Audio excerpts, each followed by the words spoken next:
I am Craige Mealyann, your mindset and accountability coach, who is obsessed with business, reaching your full potential without sacrificing life's priorities and being your best self. Listening as we distill the practical lessons from myself and experts on their journeys so you can plug and play right into your day. Money, self improvement, growth, and uncomfortable truths are all topics we discuss here. So think of this as a one stop shop for business, personal development, fulfillment, and everything authentic. Sit back and get ready to be challenged, encouraged, laugh, and grow. This is the High Achievers Podcast. Pleasant good day to everybody. I am your host, and you're listening to the High Achievers Podcast. Today, we have a very special guest here, and she goes by the name of Mealyann. And it's a pretty awesome interview because she's actually relatively young. And I say young in terms of what she's accomplished, not in age. And just a brief intro, and she will get a chance to expand. Mealyann was a former Miss Cambodian American, and she has also been featured on PBS, NASA, been a TEDx speaker, and also was a Cambodian ballet performer. She has owned several businesses, including a restaurant, a bubble tea shop, and has gone through quite a bit you are going to learn about. And it is really telling because for her age and for what she has and also her family, it's really a pleasure to have her on today. So, with that said, Mealyann, I'd like to welcome you to the High Achievers podcast and tell our audience a little bit about you. I know I gave you your intro, a little bit about you, and really what they look forward to learning from you. Thank you so much. Let me see, where should I start? Right now, I am 26 years old, and you were right. I started my career as Miss Cambodian American, and I got into real estate investing as my first business. Airbnb. And after I graduated from college, my bachelor's in business management and supply chain management, I was a double major. I moved across the country from California to Atlanta, Georgia, and my husband and I did open our bubble tea restaurant. From there, we had 2 kids. I got married. We opened 2 more businesses, and it's just been a wild ride. I think the biggest highlight is that I've been going through so many spiritual growth that helped me get through all of the crazy things that life threw at me. Awesome. Incredible. And we're going to delve right in. So tell me because not just the age, but the fact that you was Miss Cambodian American and the fact that now at 2 or 4 businesses, you'll give us the details. And what has driven you so far? What really has been the driving factor to you being where you are right now with 2 kids and a career with your actual businesses? So give us a bit more about your story up to where you are today. Yeah, that's a great question. It actually started because I felt like I was born to be an entrepreneur. I was born to try and become very successful. I was born very ambitious as a child, and I did also feel the pressures of my family to be perfect, really. It went from my family expecting a lot of things out of me to me expecting a lot out of me. And I just tried my best to become good at everything. And that's what really strived me to believe that I can accomplish whatever I put my mind to. That was the deciding factor. So if I said I wanted to win a pageant one day, I went through probably 4 or 5 pageants where I did not place. I got second place, third place, and I wanted to give up because it was so embarrassing. I was like, I'm never going to win. This is so tough. Like, all these girls are amazing. Why is it not my turn? And then I finally did Miss Cambodia. That last time I was like, this is it. This is the last one I'm going to do. If I don't win, then, forget it. I'll do something else. And then I actually won that one. So that one was really crazy to me, because it's like, you think that the moment that you want to give up is the moment that you should go all in and you should try your hardest. And I've learned that a lot with the businesses that I ended up doing, and even being a mom, the moment that you want to give up, and you just need to take a break and just reset your mind. And from there, you're able to grow and expand and accomplish those things. You just need to take a break. I want to touch on a couple of things that you said. One of them was what really got you started as an entrepreneur. It's not a bad thing, but some entrepreneurs either grew up with a business to start out. Maybe they inherited the family business, whether there was a trust fund, whether they bootstrapped and they started from scratch. What was your situation? How did you get started with your first business? So I got started because my mom and dad were both hustlers. They were both entrepreneurs. My dad and his family owned a bunch of restaurants. So Cambodian restaurants, pho restaurants, Chinese takeout, a whole bunch of different things. So we were into this restaurant business for a long time. And they also did real estate on the side. So I grew up collecting the rent from the houses and just learning a lot and watching my mom and dad do all those things. And then I realized I just couldn't work for anybody. I had to be the boss. I had to be the leader. I had to be in charge, because it was easier for me to get things done or to make a project happen when I'm able to wait and see which person should get this task. And I tried. I worked at the chancellor's office, the principal's office at the university as a front desk.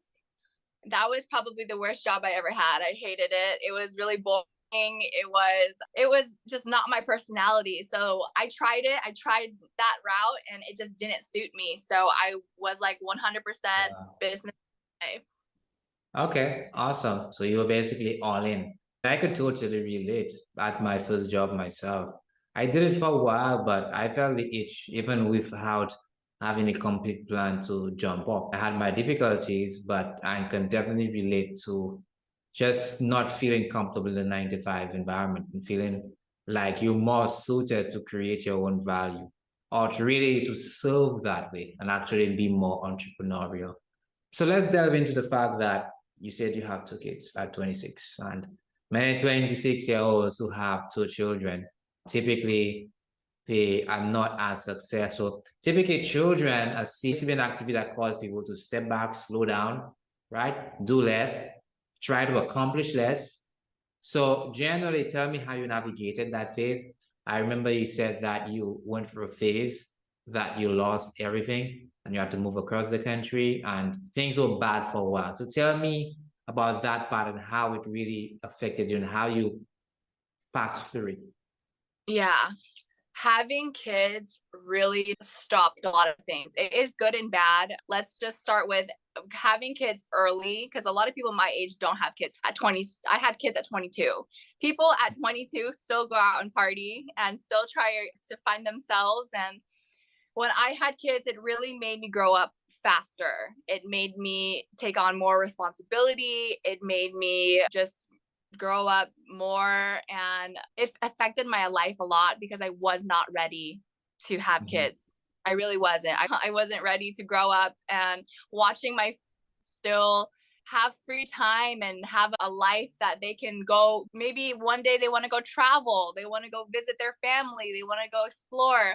I can't do that now that I have kids, because I have to remember, okay, so if I want to go out today, then somebody has to go watch them. Who's going to watch them? Oh, grandma can't do that because she's busy. It's just like a lot more responsibility. And when I opened my businesses with my husband, it was sad, because it would take up the time. Like when we first opened the business, and my youngest, I just gave birth. So it was the same time that this was happening. And if I was at work, I would feel guilty about leaving my child at home. It's like the mom. But then if I'm with my child at home, I feel guilty not being at work. So that really prevented me from I don't know, it really made me very conflicted on the inside because at the end of the day, I realized I can't please anybody. I can't please the thoughts that come to me. So I just need to make the choice and the decision that's right for me. I want to touch on the fact that you said that you are at a point where your mental health suffered. I'm assuming it may have been the stress of many things spinning at once, including you having a child. Can you speak to that for a moment?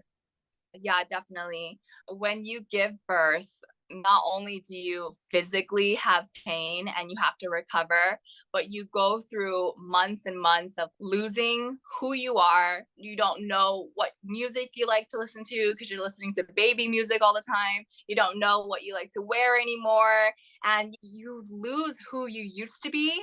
And you have this expectation that, oh, I'm a mom now. I can't be like this anymore. I can't do this anymore.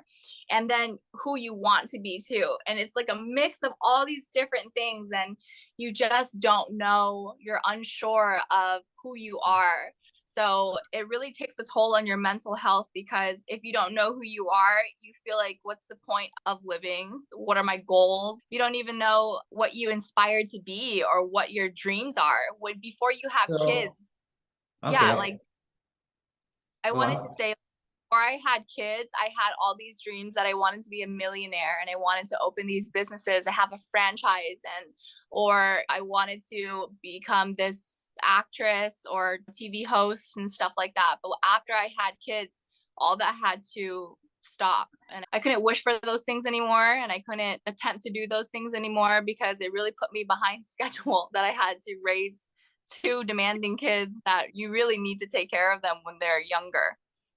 Are you tired of managing your business from so many platforms and it's beginning to feel like a hot and expensive mess keeping track of all these logins?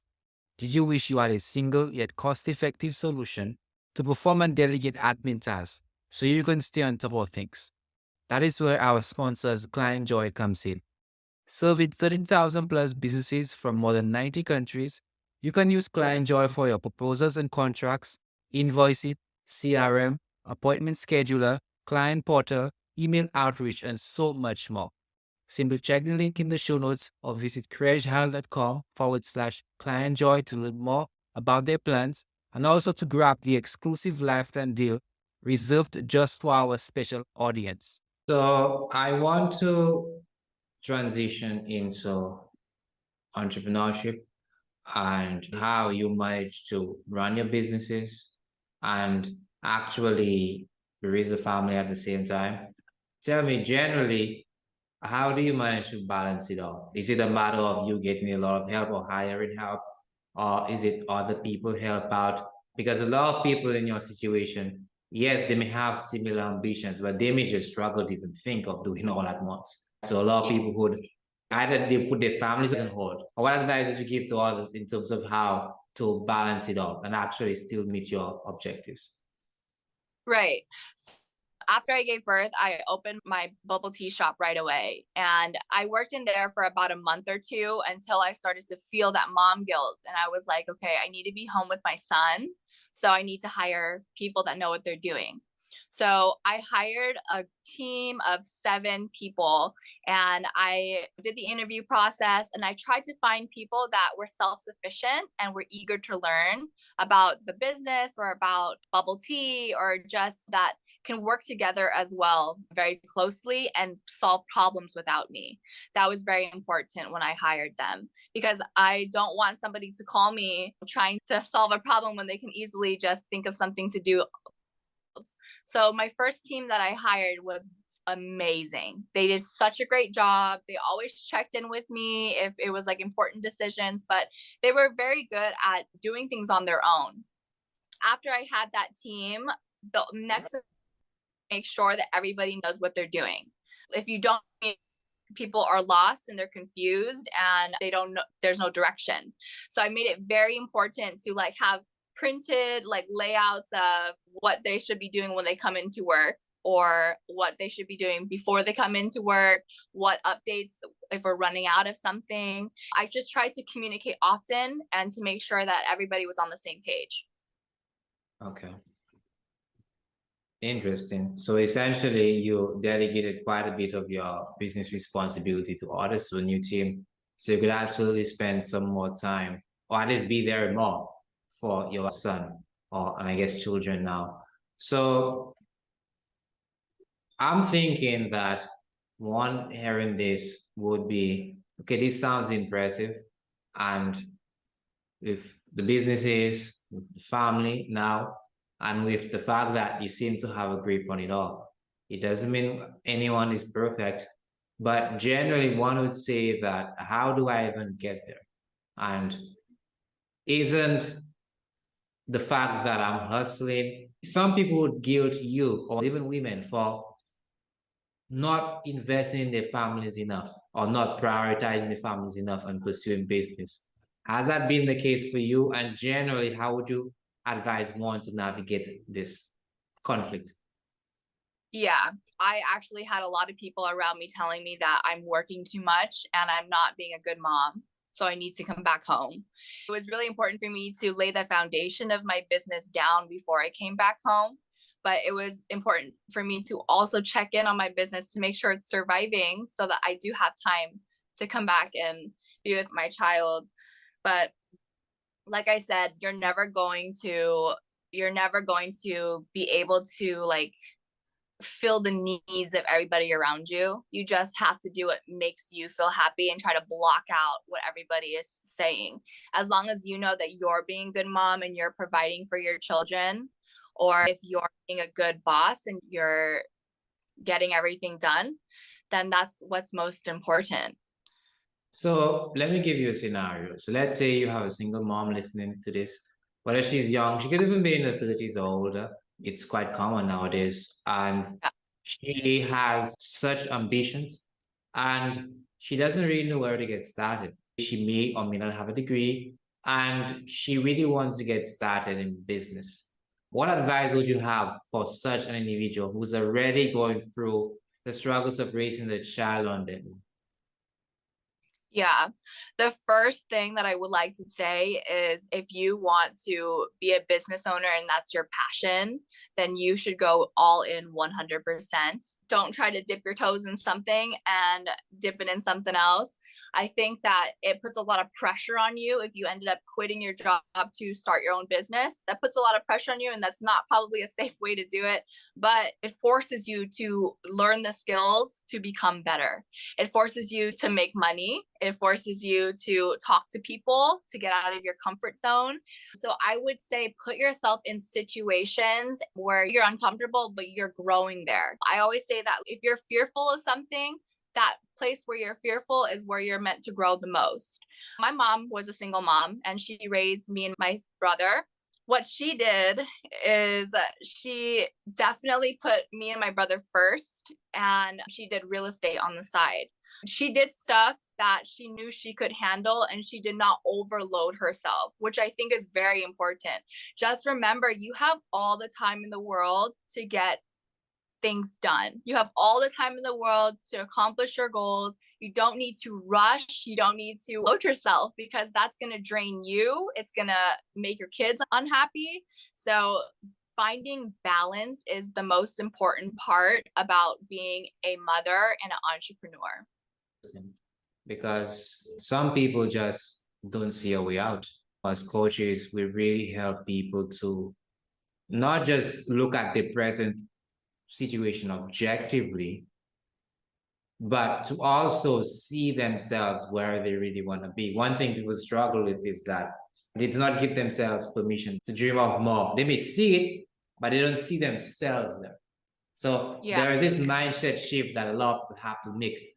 And I always say that even if you give them the information, if you do not see yourself as one who can win, if your self-talk is perennially negative, you almost never will get there because the block is not information. Information is all on the internet. If you're diligent in trying to find it, it's that mental block that you have that you don't deserve this level of success because of your past, because of your present circumstances. So it's really positive that you're saying that not only did you had the example of your parents, but also that you really did not move backwards in that you still wanted to be that person and you still tried. and you're actually doing decently now. I want to touch on specifically some industry related things. And even before I do that, what were your biggest challenges in, because a lot of us have hidden traumas, limiting beliefs, fears even that I had to even speak about in public. I want you to be vulnerable with me and tell me what are some of the hardest things you had to overcome as a young woman? Yeah. So remember in the beginning of the podcast, I was telling you, I felt like I was born to be an entrepreneur. I was born like ambitious and ready to go. So that also ties in with having fear of failure. I'm a really good problem solver, right? But sometimes life just hits you and the problems can't be solved. Sometimes, you know, you don't expect curveballs. And there was a moment in my business back in last winter where we were declining in sales. So it started to freak me out. And I just went on a whole year with spending time with my family. So my business suffered.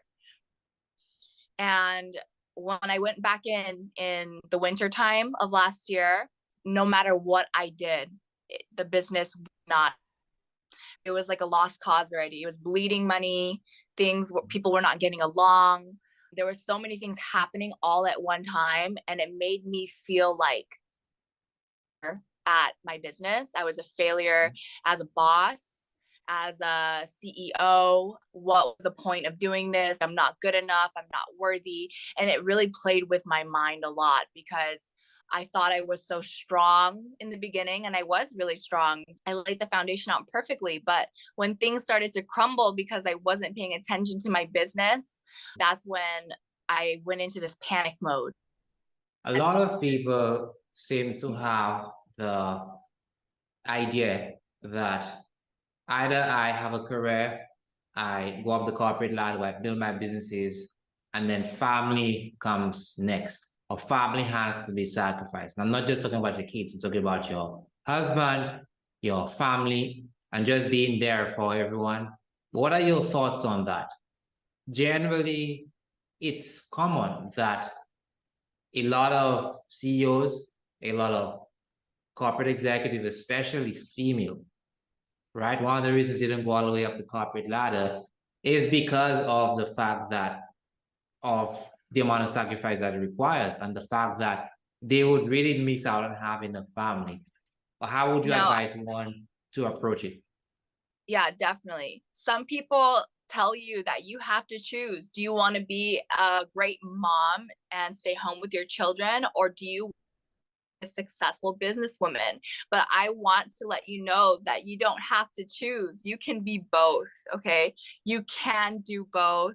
There's no if this, you can't get that. No, it's definitely possible. There's so many women out there who are doing both. A lot of societal, what was that? I wasn't trying to interrupt. I simply wanted to add though, do you think one of the reasons why they cannot do both is because of they don't have the financial support from the spouse? I think that they can't do both because society makes them feel pressure to choose. Make you feel like being a woman, they make you feel like, okay, you're either going to fit into this bubble or you're going to fit into this bubble. There's no in between, right? And they never see people like merge those things together. But I think that's why we as women need to talk about that more, and we should try to change that. I know it's really tough to do both, but that's why finding balance is really important. And finding balance to me, to other women, might look different.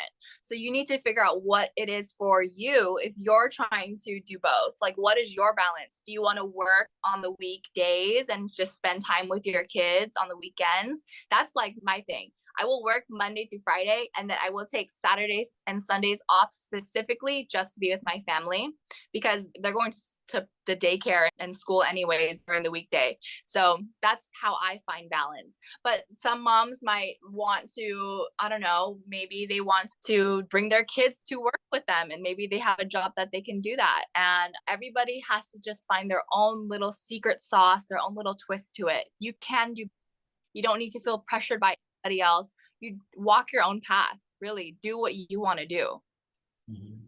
Awesome. So tell me, as an entrepreneur, where do you see things going with regards to real estate and the economy right now? What are some shifts that you're observing in the Okay, so I think when the recession, we are in a recession right now. I honestly think that the recession breeds the most millionaires. So if you have the Yes. fund to invest it now and invest it for a long-term hold, like when you're going to invest in something, think about it long term anyways. You're not supposed to think about it like, oh, I'm going to be rich tomorrow. It doesn't work that way. So sometimes it does. But the reality is, in a recession, everything is on sale. Tesla is on sale, the stocks right now. So if you are able to invest into those things, I think you should do it.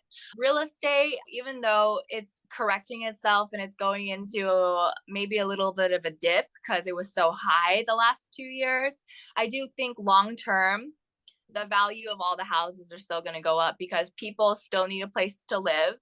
I think rents are going to go up. And because the rents are going to go up, the value of the home will go up. So in the end, if you could afford it, or if you could just even do $5 here or $1 here to invest into some stocks or crypto, or now they even have things where you can invest in like real estate portfolios with $1 or $2. So there's a lot of things. Don't be fearful that you don't know how to do it. I think education and research is the best way to figure out what you need to do. Have you been wanting to start your online business, but shocked at how pricey software is? Are you just fed up with how ridiculously expensive it is becoming to run and scale your online business when funds are already limited? That is where Groove.cm come in. From your pages and funnels to blogging, affiliate marketing, selling and hosting your courses and memberships, running your e-commerce stores, video hosting, email marketing, and more. Groove.cm is all that you need to compete with the best without feeling lost and like you need a PhD in marketing. We use it to run all of our websites and marketing, and it continues to save us thousands yearly, hours monthly, and has definitely recession-proofed our business. Simply check the link in the show notes or visit craigeharder.com/groove to learn more about their plans and also to check out and grab the industry-leading lifetime deal today. Groove.cm, because customers matter.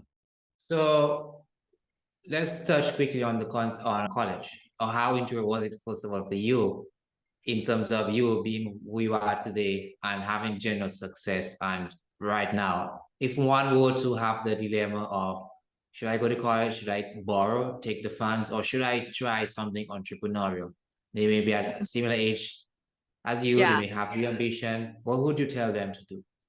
I think when I was growing up, the generation before me, we were forced to go to college by our parents because parents said that's the only way to become successful. But now we're seeing so many people become successful without even using their college degree or even going to college. So I personally, if you want to go to school, go ahead, that's great. But if you want to do something that does not require you to go to a traditional college, do that instead. I know that if your goal is to be an esthetician and you want to open your own esthetician place, you don't need to go to a university to do that. You just need to go get the license and the certifications. So you can cut out like all those schoolings and go straight to what you want to do. I think it's really important for people that like they know what they want already. They know what kind of degree, not degree, but they know what kind of field they want to get into, to just try to get in there. Because at the end of the day, it's not like what you know, it's who you know. So networking is also very important. And I want to give advice to those that are lost. They don't know what they want to do. They want to do a little bit of this and that, and they want to explore. I don't think you guys should go to college right away. I think you guys should take the year off, go explore life, go travel, go figure out what things interest you. And then from there, you're able to decide, oh, can you do this for the rest of your life? Or can you do this as a profession? You don't need to go straight into a 4-year university and take out a bunch of loans. It's not worth it. For someone your age or around your age, would you advise them to have kids if they could have afforded it? If I could go back, I would have kids at 28. I don't think I would have kids because you're still a kid yourself, honestly. Like I literally, when I was 22, like the year before, I just graduated. I didn't even graduate college yet, actually, when I got pregnant. So I felt like I had so much life to live, and I wish I could go back and live life and do things that I couldn't normally do if I didn't have children. So if I insight, I would say wait until you have lived the things, like some experiences, but also know that you're never going to be ready to have kids. There's people that are like my age now that are still not ready.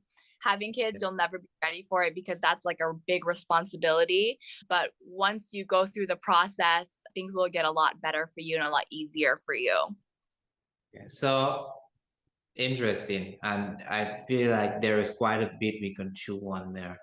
But as we begin to wind down, I really want to talk about some of what you're doing right now.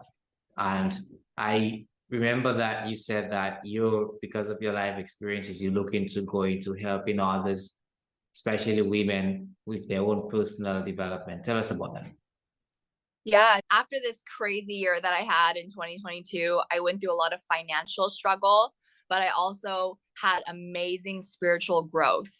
So my goal now, my mission, my purpose in the next coming years is I really want to help overworked, burnt out, even mothers spiritual peace or find inner peace through their mind, body, spirit, and their finances. So I want to show them that there's a way to balance all these things. And if you do balance all these things, you can live life more, I wouldn't say rainbows and sunshines, but you can live life peacefully. You can live life more happy because everything is balanced. Okay. If one's listening and they're interested, they want to reach out, or they just want to learn more, what are some ways they could contact you? Yeah, I'm actually going all in this year on social media and content creation. So I'm going to be posting every day on social media, and you can follow me at Millie Moonstone. That's Milly Moonstone. And I'm about to start a podcast as well. I'm about to start doing YouTube videos. But if you're interested in working with me, feel free to send me a message on Instagram or just on into any of my social media feeds, and we can get to know each other better. And link to her website and social media will be in the show notes. And Mealyann, as we wrap up, any last words of advice you would like to leave our audience with? Yeah, I just want to say, anybody listening, this is the High Achievers podcast. So I want you to know that you are all doing an amazing job. Just taking time to listen to podcasts, content like this is already very amazing. You're already a step ahead of the game. So don't put unnecessary pressure on yourself to get things done so quickly. Give yourself time to breathe. Give yourself time to sit back and analyze the done, to give yourself a pat on the back, because you have come so far already in life and you have so much more that you're about to do. So live a little, smile more, laugh more. Life is going to be amazing because you're going to make it amazing. All right. Awesome. Mealyann, I'd like to thank you so much for being a guest on the High Achievers podcast. It was awesome interviewing you. And it really does well when we highlight people who are really pushing their own boundaries, but they're still relatively young. We have the tendency to only highlight people who they've gone through several different careers, but very few times will listeners get a chance to see them when they're just starting out. So once more, thank you so much for being a guest on our show. And just understand that generally there is more to come. You just have to have courage to keep walking. Okay? So if that said, everybody, thank you so much. Thank you for Give yourself a virtual high five. You've just listened to another episode of the High Achievers podcast. If you want to learn more and get your hands on the show notes and any links or resources mentioned from today's sponsors, go to CraigeHardell.com. If you enjoyed this episode, it would bring me joy if you left us a review on your favorite podcast app, such as Apple or Google Podcasts, and subscribe to our High Achievers Podcast YouTube channel.